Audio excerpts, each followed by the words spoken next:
When we say we're working for Chicago, here's one more example of what we mean. For weeks, we've been taking your questions about why Illinois unemployment offices still haven't fully reopened to the public. The in-person appointments now available at some locations just aren't going to get the job done. Now, CBS 2's Tara Molina is uncovering answers even your state reps aren't getting. It took us more than 60 public records requests and months of digging, but for the first time, we now know the reasons IDES has given publicly for keeping its offices closed. They don't tell the full story. Carrier, please.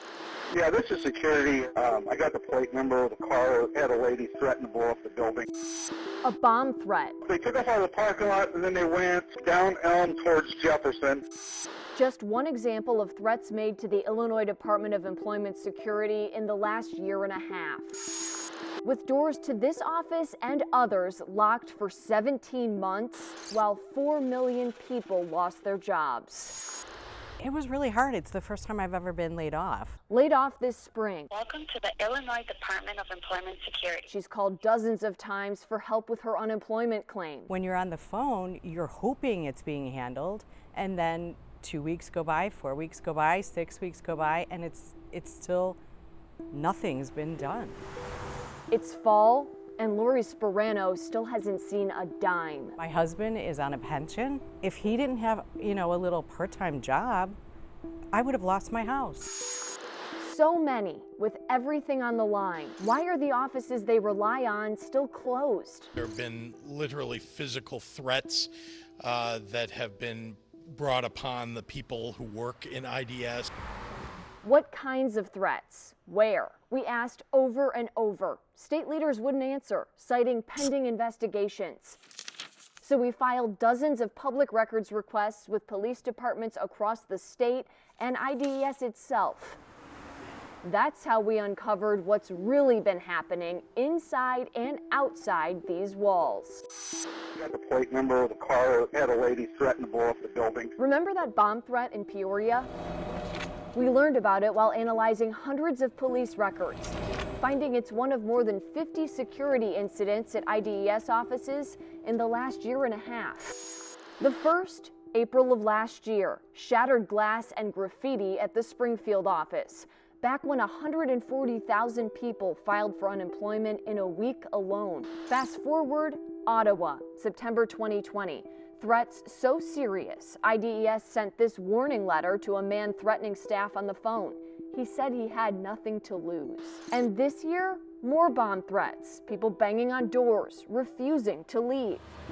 Responding to security issues, let alone during a pandemic, difficult. We're in unprecedented times right now. But threats like these, when you look, not new to this former police chief with 3 decades on the force. People are emotional and they're frustrated because these are resources that the public is expecting. And when people are denied those resources, then it's understandable that people are emotional. She says it's an agency's responsibility to come up with a plan, one that balances safety and serving the public. That's what other states did. Oklahoma and Mississippi told us they never had any security incidents. They fully reopened. You're perpetuating the problem when you're withholding services. And so there has to be the sweet spot, that balance between providing those services and keeping people safe. So what was happening inside IDES? While the agency said they were closed for security concerns, internal emails raised questions about how well they were really keeping track. I don't believe this to be exhaustive. That's what the acting director said about incidents sent her way in December. That list showing just 8 incidents from April to October of 2020. But our analysis found at least 20 by that time. I mean, do you think that every incident was reported? I know that not every incident was reported.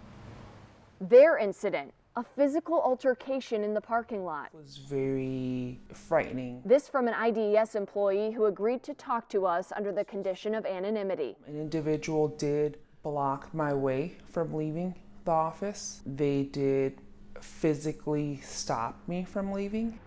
When we asked an agency spokesperson why some incidents were missing from IDES's list, She didn't respond. You have to analyze the problem before you can devise a response, an action. And so it is of the utmost importance that you collect the data.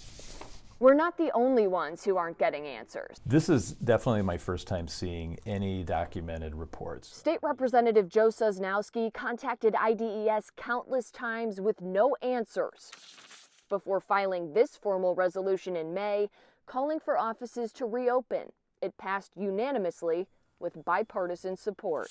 But emails from that same month show IDES was still trying to figure out its plans, with an IDES staffer making efforts to keep those plans quiet, writing, they're interested in talking to states who've done this on the DL, the down low. Public agency, paid for by the taxpayer dollars, in a representative democracy, and they want to not share plans with anybody. I mean, it's just unfathomable. For the most part, now, doors remain closed to desperate taxpayers. They're losing everything they have. And to transparency, your right to know. Please open your offices. We requested an interview with the acting director of IDES for this story. No response to that request, no answers to the specific questions we sent their way. But they did reiterate that 18 of their offices are now open for in-person appointments. For CBS 2, I'm Tara Molina.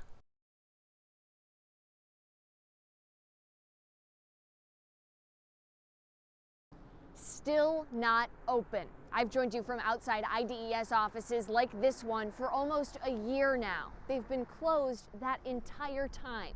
And at this point, experts say their closures are only hurting those who are already hurting most. Right now, at this time with the pandemic going on, it's hard for a lot of people out here. LaTanya Willis is one of them. She says she needs in-person help because she couldn't finalize or file her claims appeal online. That's why, after waiting and waiting on a call, she drove to an office like this one, only to find it closed. Don't just have us out in the dark. The appeal she tried to file, the appeal she says she physically handed to a security guard outside the office, something IDES does not advise, never made it into the system. And by the time she got the callback she was promised, she missed the due date, now stuck back at square one. If the office was open, I wouldn't be in this spot right now, this situation. Those are the types of cases that are happening all over the state, just in terms of access to those offices.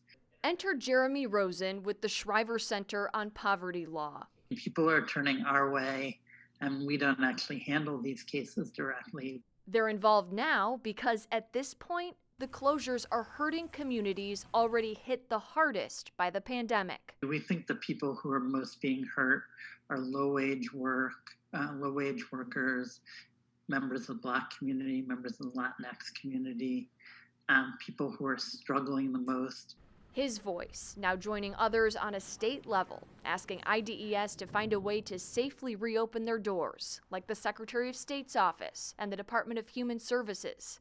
So we asked IDES about that again, and again their spokesperson did not provide a possible reopening date, citing safety concerns as a main reason they're still closed because of very credible threats they have received, adding that opening local offices would only make callback times longer and create long lines outside.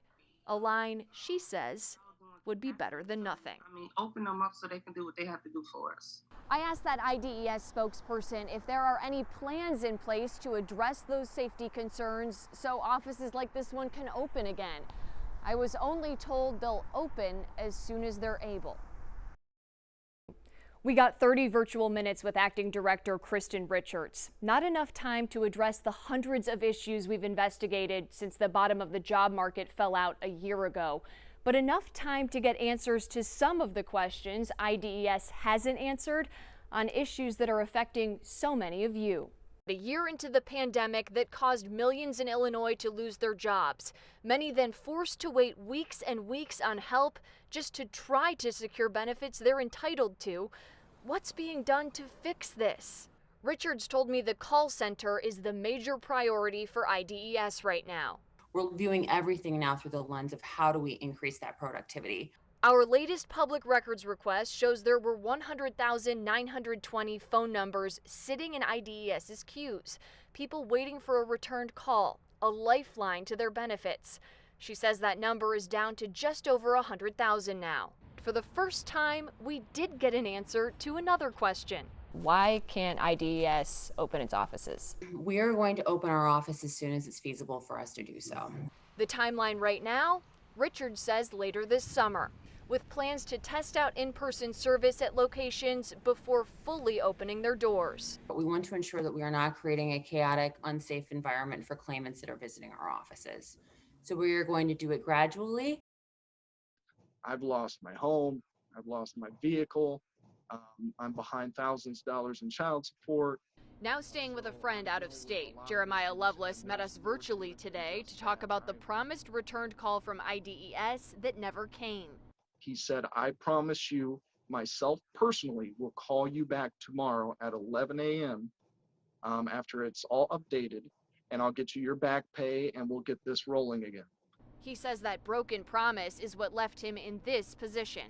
I waited that entire day, 11 a.m., 12 p.m., on and on throughout the afternoon. Never got a call back and haven't gotten one since. Out of options, out of savings, and still waiting. When he says the whole reason for the call, the continued hold on his benefits, was simple. And then all I wanted to do was update my information in the system. His address and banking information. He says the online system alerted him to call IDES to finalize those changes and his claim. He put his number in their callback system and waited a month on the call where he was promised a callback. He's waited another 3 weeks since, with his number back in that system, waiting. Quite frankly, it's unacceptable. If it was the other way around and it was them losing their money, they would definitely want those offices open. Perry Turner is one of dozens of unemployment claimants we've heard from, calling for unemployment offices to unlock their doors and open up again. It's been more than a year since they first closed to the public because of the pandemic. But with no timeline set, no date on the books, and the spokesperson for IDES telling us the same thing Acting Director Kristen Richards did back in March. Why can't IDES open its offices? We are going to open our office as soon as it's feasible for us to do so. We took the question to the top today. The pandemic isn't over. Asking Governor J.B. Pritzker why they aren't open and when they'll join the public offices already open. There have been literally physical threats that have been brought upon the people who work in IDS. Governor Pritzker says they're working directly with security advisors and state police to come up with a safe reopening plan. And so we want to make sure that people who are working there and people who want to come into the government offices to talk to the workers there, that everything is done in as safe manner as possible. But when it comes to specifics on those threats he mentioned, and IDES has mentioned to us for months, we don't have a lot of information because no one at the state level has shared it. We know about one incident on record at an office in Springfield more than a year ago, at the onset of the pandemic. I had to make a public records request for this. A report from Springfield Police on April 10th, 2020, detailing $1,300 in damage to an IDES building, where people, quote, broke out the glass of the front door, and, quote, both the front and back doors were spray painted. It's just like a big black hole. You have no response. A big black hole Myra Miller says she's been stuck in for months, waiting for help from the state's unemployment office. It's been going on for so long, you would have thought by now they would have learned how to handle it better. She worked at a construction company for more than a decade before the pandemic and had to clear a claim a fraudster filed in her name before she could make her own. But still, months later, no money, no help, no call. I promised call after call after call. I never got a call back. We know she's not alone. Check this out. We took the most recent number of phone numbers in the state system, waiting for calls from the state for help, and plotted them out. Look at the steady spike. Numbers at their lowest in mid-June, and then on the up and up through the end of July, when more than 32,000 phone numbers were tied up in the system, waiting. Jeremy Rosen is Director of Economic Justice for the Shriver Center on Poverty Law. Absolutely. It doesn't surprise me at all that there's a real crunch going on right now. terms of increased demand for services from IDES. With unemployment claims still at a high, he says this shows people need help and they're not getting it. Unemployment is that rock, that thing that just needs to be there for people who lose their jobs. We look to the historical data to see how claims stack up now, plugging the numbers into a graph for some perspective. Let's start with 2019. Pre-pandemic, in 1 week in July, just over 10,300 people filed for unemployment. Pretty standard for that year. Last year, in the heart of the pandemic, that soared to over 33,000 people filing for unemployment that same week.